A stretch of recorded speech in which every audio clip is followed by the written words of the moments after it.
You can really tell it's very early in the morning. Hi, hello, welcome. Good morning and welcome to a day in a life. It is currently 6:30 in the morning and as you can see, I am in the office. Today I will be taking you throughout how a day in a roadway design engineer looks like. For those who do not know, my name is Dem and I am a civil engineer mainly in the field of transportation, and I work as a roadway design engineer. So my job is mainly a desk job and I do a lot of design work, a lot of many things. It's really hard to explain what I do because it depends on whatever project is going on. So without dabbling too much, I will go through the day and kind of explain what I do, what I typically do throughout the day, the kinds of projects that I'm working on. Today should be interesting because I plan on doing a little bit of calls because I am currently doing a utility coordination for one of the projects, and the plan is to start calling utilities and also doing some design work, plan production for another project. But yeah, a little bit of differences in projects today. So yeah, let's get into it.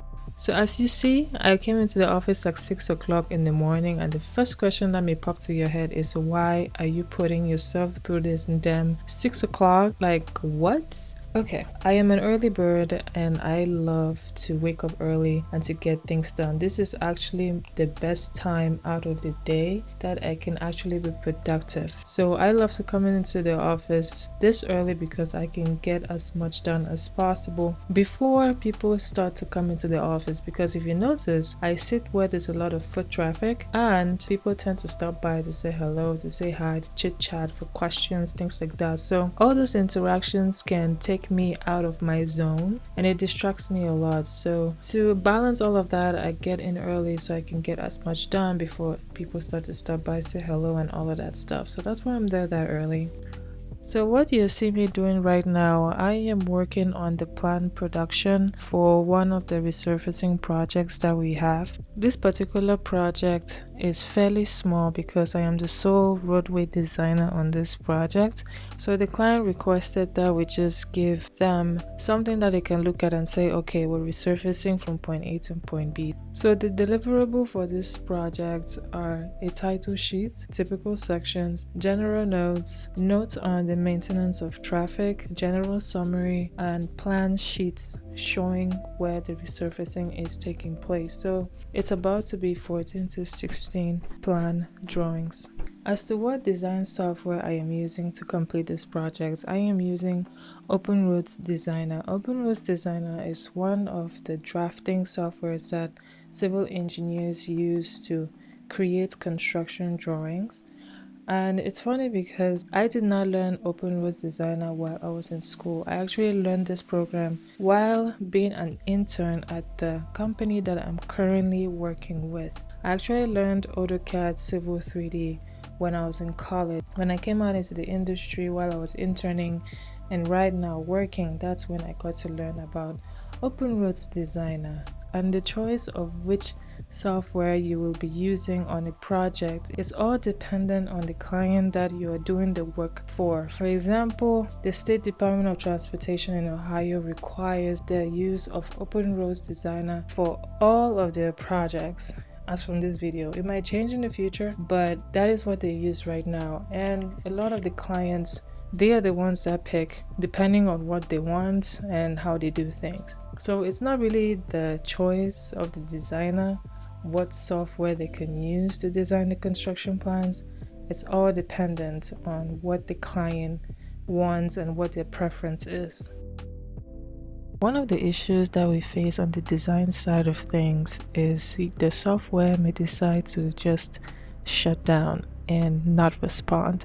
That is what I'm currently going through right now. And a lot of the times it may be because the file that you're working with may be too big and it's taking a second for the software to actually process what is going on.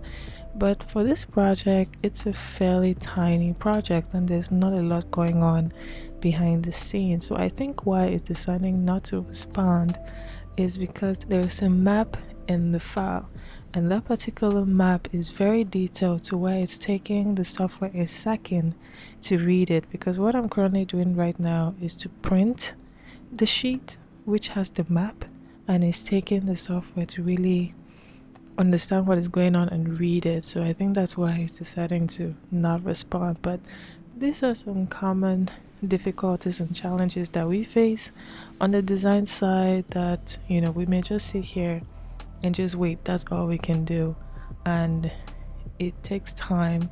Sometimes you have to shut your computer down or shut the software down for it to reboot, but I'll just let it be. I think it's just taking a second to read.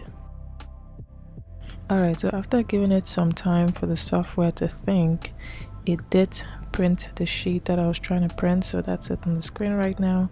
So right now what I'm going to do is to go print it out so that you can see it, because I really need to see what it looks like and if the scale is correct.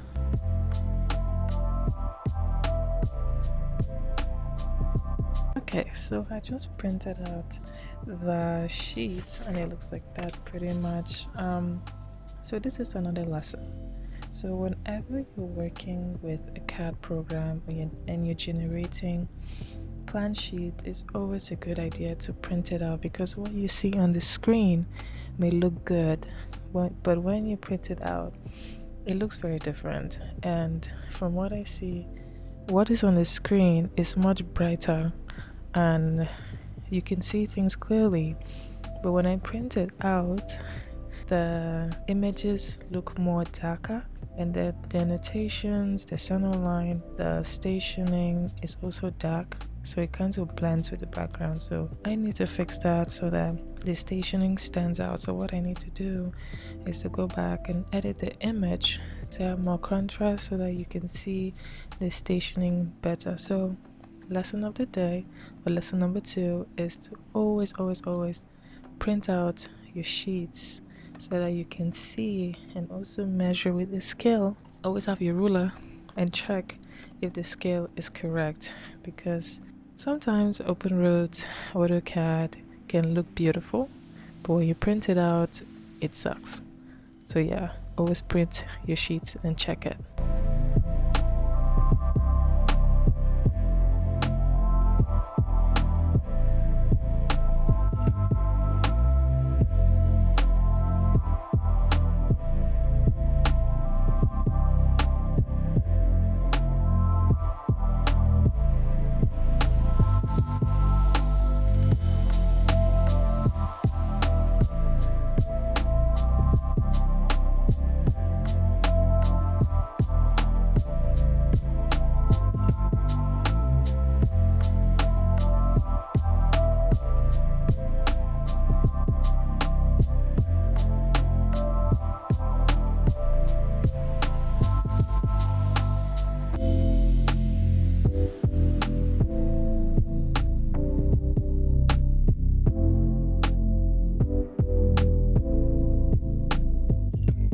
Alright, so right now it's 11:33 and it's lunchtime. I've been able to successfully talk to about 2 to 3 people out of like 10 people that have called, but I've left voicemails, so that's good.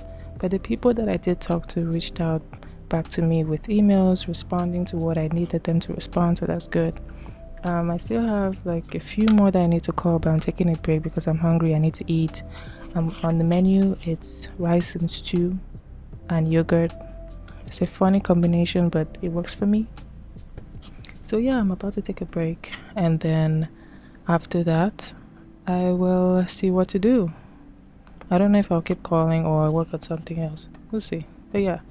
Alright, so right now it's around 1 o'clock. I just got done with lunch. I don't believe in me showing you my food. I don't see how impactful it is or how useful it is for this video, but let's keep on going. Yeah, so I just got done with lunch. So right now I was thinking of keep making calls, but I think I'm going to take a break and work on a separate project. There's one call that I need to make that I think will help me to not make as many calls as I think. So I'm going to go back to work on the project I was working on early in the morning, because I need to make some progress on that. I haven't really done much on that project. and yeah, give myself a break to drink water and to calm down. Yeah, my day honestly is like this. I'm pretty much at my desk all day, every day. So yeah, I'm gonna get back to it. So I will take this opportunity to answer a question that I received on Instagram. So they asked for looking up references. So I'm guessing it's about citing your work and where you're getting your numbers from.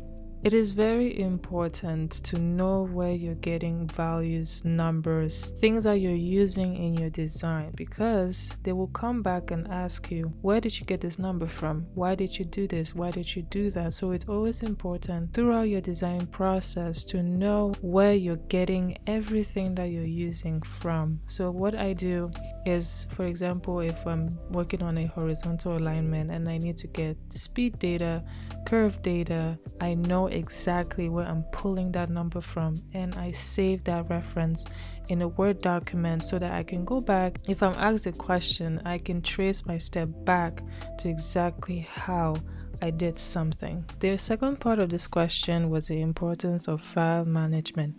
It is very, very, very important to keep your things organized, because a lot of the times, whatever we do on the design side, we need to submit it to the client, especially with working with the counties or you're working for the states. They have specific ways that you need to name a file, that you need to work through multiple folders. They have naming conventions to everything, because at the end of the day, we submit our work to the clients, not just the drawings, the files, the folders that we're working with. And if you do not follow their format, it doesn't look good. So it's always important to save your files according to the way the client does it or the way your company does it. Alright, so this is currently 4:20 p.m. and right now the software decided to stop responding. So I think this is my cue to leave. Yeah, so that's a message saying that OpenRoads has stopped working. So yeah, it decided to crash basically. So yeah, this is my cue to leave. But yeah, this is it. This is honestly how a day in the life of a roadway designer looks like. 1 year into my professional career, pretty much it. I'll just log out of my computer and leave from here and go home and change my clothes, get into something more comfy, and yeah, just chill the entire night, and tomorrow we come back and do it all over again. That's pretty much it. Yeah, so hopefully as you watch this video you learn a thing or two about roadway design and what I do and what is involved in the kind of projects that I work on. Yeah, I think I'll end this here, and of course if you have questions, let me know and I'll respond. All right, I'll see you next time.